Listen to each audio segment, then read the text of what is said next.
Hello students, in this video we are going to study about different types of data structures। तो सबसे पहले हमें पता है डेटा स्ट्रक्चर हमारे पास क्या होता है। डेटा का कोई भी स्ट्रक्चर जिसमें हम डेटा को स्टोर करते हैं सिक्वेंशली, या तो हम उसको लीनियरली स्टोर करेंगे या फिर हम उसको नॉन लीनियरली स्टोर करेंगे। तो लीनियर डेटा स्ट्रक्चर हमारे पास क्या होता है। लीनियर डेटा स्ट्रक्चर मतलब जब हमारे पास सपोज एक एलिमेंट है, सपोज हमारे पास एलिमेंट है 6 और उसके साथ में ही हमने सेकंड लोकेशन में 8 डाल दिया, उसके साथ में 7 डाल दिया, मतलब कि कॉरस्पॉन्डिंग उसके एड्रेस में हमने और डेटा एलिमेंट्स डाल दिए। जैसे कि हमारे पास नेबर्स होते हैं ना, सारे साथ में अटैच्ड होते हैं, वैसे लीनियर डेटा स्ट्रक्चर होता है हमारे पास कि हमारे पास अगर एक डेटा यहाँ पे स्टोर है, दूसरा उसके साथ स्टोर होगा, तीसरा भी उसके साथ स्टोर होगा, मतलब उनकी लोकेशन सेम है। जैसे फॉर एग्जाम्पल इसका एड्रेस है हमारे पास 1002, इसका हो जाएगा 1006, इसका हो गया सपोज 1010। तो इनमें हमारे पास एड्रेस सेम है ना, 4 का डिफरेंस है। 4 का डिफरेंस क्यों है? क्योंकि इंटीजर जो सा होता है वो हमारे पास 4 बाइट्स लेता है, पर एड्रेस तो सेम है ना, मतलब 7 वाला ही एड्रेस है उसका। तो जैसे नेबर्स का एड्रेस होता है ना 7 वाला एड्रेस, वैसे ही सिमिलरली लीनियर डेटा स्ट्रक्चर में भी हमारे पास साथ में ही एलिमेंट स्टोर होते हैं। तो हमारे पास डेटा स्ट्रक्चर 2 टाइप के हैं। First is linear data structure, second is non linear data structure. Linear data structure मतलब कि अभी मैंने आपको बताया कि जब एलिमेंट्स साथ वाली सेम लोकेशन में स्टोर होंगे और you can say elements are placed one after another, एक के बाद एक स्टोर हो रहे हैं, उसको हम लीनियर डेटा स्ट्रक्चर बोलेंगे। और you can say elements are placed in a sequential way, तो हमारे पास सीक्वेंस बन रही है ना ये, तो वो लीनियर डेटा स्ट्रक्चर हो गया। अब हमारे पास linear data structure further 2 parts में डिवाइड है। First is static and second is dynamic. Static का नॉर्मल इंग्लिश में मतलब क्या होता है, मतलब कांस्टेंट, मतलब फिक्स्ड। तो यहाँ पे भी हमारे पास स्टैटिक का मतलब है फिक्स्ड। फिक्स क्या? Fix size. हमारे पास जब हम एरे का साइज लेते हैं तो हम उसको पहले ही फिक्स कर देते हैं। सपोज हमने लिया एक एरे इंटीजर टाइप का इंट A6, तो हमने ही उसका साइज बताया कि हमारे पास एरे में उसके 6 हमारे पास ब्लॉक्स बनेंगे। तो ये 6 ही है ना, अब बाद में हम उसमें एक्स्ट्रा तो नहीं ऐड कर पाएंगे, मतलब कि हमें पहले ही बताना पड़ेगा कि उसका साइज क्या है। उसके एक बार हमने बता दिया, बाद में हम एक्स्ट्रा ऐड नहीं कर पाएंगे।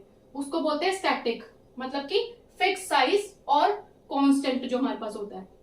डायनामिक हमारे पास जब हमारे पास हमने कोड रन कर दिया, रन टाइम में भी हम साइज को चेंज कर सकते हैं।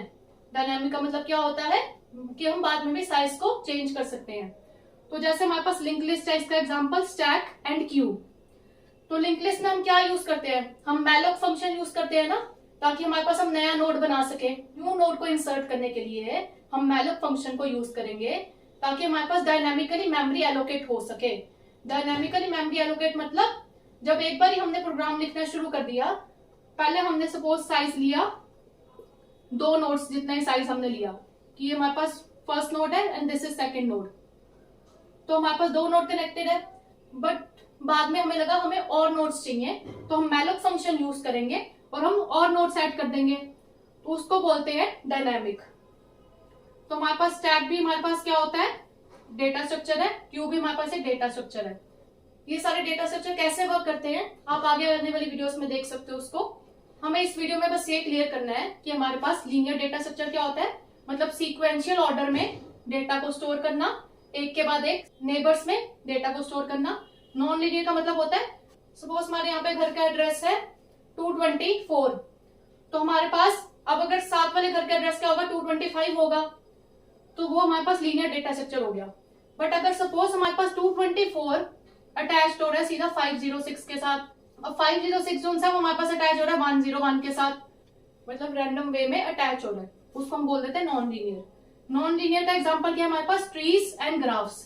तो हमारे पास ट्री कैसे होती है, जैसे आपने स्कूल में पढ़ा होगा फैमिली ट्री जैसे हमारे पास होती है, तो हमारे पास रूट नोड हो जाते हैं, उसके चिल्ड्रन हो जाते हैं। तो ये हमारे पास लीनियर डेटा स्ट्रक्चर नहीं है। इसका मतलब क्या है, आप एक ही गो में इसको ट्रेवर्स नहीं कर पाओगे। ट्रेवर्सिंग का क्या मतलब होता है, हर एक एलिमेंट को विजिट करना, उसको हम बोलते हैं ट्रेवर्सिंग। तो यहाँ पे हमारे पास ये एरे का एग्जाम्पल है। एरे में आप ट्रेवर्स कर सकते हो ना एक ही बारी में, पहले आप यहाँ गए, फिर यहाँ पे चले गए, फिर यहाँ पे चले गए। और यू कैन से अगर आपको इसको ट्रेवर्स करना है इस इंडेक्स को, तो आप सीधा लिख दोगे A1, तो इसका मतलब हो जाएगा कि हम सीधा यहाँ पहुंच गए। मतलब आप ट्रेवर्स हर एक एलिमेंट एक के बाद कर सकते हो, बट यहाँ पे आप ट्रेवर्स एक ही बारी में नहीं कर पाओगे। In the one single go में नॉन लीनियर डेटा स्ट्रक्चर में हम ट्रेवर्सिंग नहीं कर सकते। तो ये हमारे पास ट्री हो गया एक एग्जांपल, दूसरा हो गया ग्राफ। ग्राफ हमारे पास साइकिल बनाता है, ट्री के जैसे ही होता है बट इसमें हमारे पास साइकिल बनता है। तो ये सारे हमारे पास different types of data structures हैं। आई होप सब आपको क्लियर हो गया होगा कि लीनियर डेटा स्ट्रक्चर क्या होता है और नॉन लीनियर डेटा स्ट्रक्चर क्या होता है। और हमारे पास इसके एग्जांपल्स क्या है, स्टैटिक हमारे पास एरेज होते हैं, डायनामिक हमारे पास link list, stack and queue होती है। नॉन लीनियर में हमारे पास दो एग्जांपल है, ट्रीज एंड ग्राफ्स। तो ये सारे एग्जांपल्स हम आगे आने वाली वीडियोस में देखेंगे। स्टूडेंट्स, अगर आपको इस वीडियो में कोई डाउट है आप नीचे कमेंट्स कर सकते हो। Thank you.